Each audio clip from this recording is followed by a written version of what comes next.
అన్నంత పని చేసింది ఇజ్రాయెల్. ఓవైపు ఇప్పుడిప్పుడే ఇరాన్తో కొంత శాంతి చర్చలు జరుగుతున్న సమయంలో ఒక్కసారిగా లెబనాన్ మీద తీవ్రమైనటువంటి దాడులకు పాల్పడింది. నెతన్యాహు మొత్తానికి అమెరికా మాటని, ట్రంప్ మాటను కూడా లెక్క చేయని పరిస్థితి కనపడుతోంది.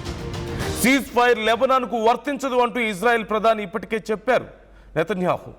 సీజ్ ఫైర్ పై కేవలం ఇరాన్ వరకు మాత్రమే సంబంధించింది ఈ విషయం అంటూ కొద్దిసేపటి క్రితమే ఒక ప్రకటన చేశారు. ప్రకటన చేసిన మరికొద్ది క్షణాల్లోనే లెబనాన్ మీద విరుచుకుపడ్డాయి ఇజ్రాయెల్ ఎయిర్ ఫోర్స్.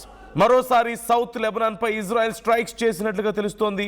సిడాన్ నగరంలోని కేఫ్ పై ఇజ్రాయెల్ వైమానిక దాడి చేసింది. ఇజ్రాయెల్ దాడిలో 8 మంది పౌరులు ప్రాణాలు కోల్పోయారు. 22 మందికి సీరియస్గా ఉన్నట్లుగా తెలుస్తోంది. వైమానిక దాడిని ఇప్పటికే లెబనాన్ హెల్త్ మినిస్ట్రీ ధృవీకరించింది.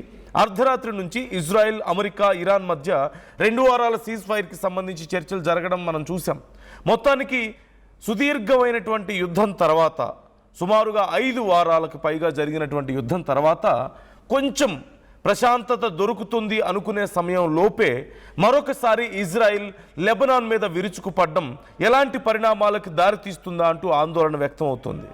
లెబనాన్పై మరొకసారి కూడా భీకర దాడులు చేస్తామంటూ ఇజ్రాయెల్ ప్రకటిస్తోంది. ఈ నేపథ్యంలో ఇటు మిడిల్ ఈస్ట్లో సైతం హై టెన్షన్ నెలకొన్నటువంటి పరిస్థితి కనిపిస్తోంది.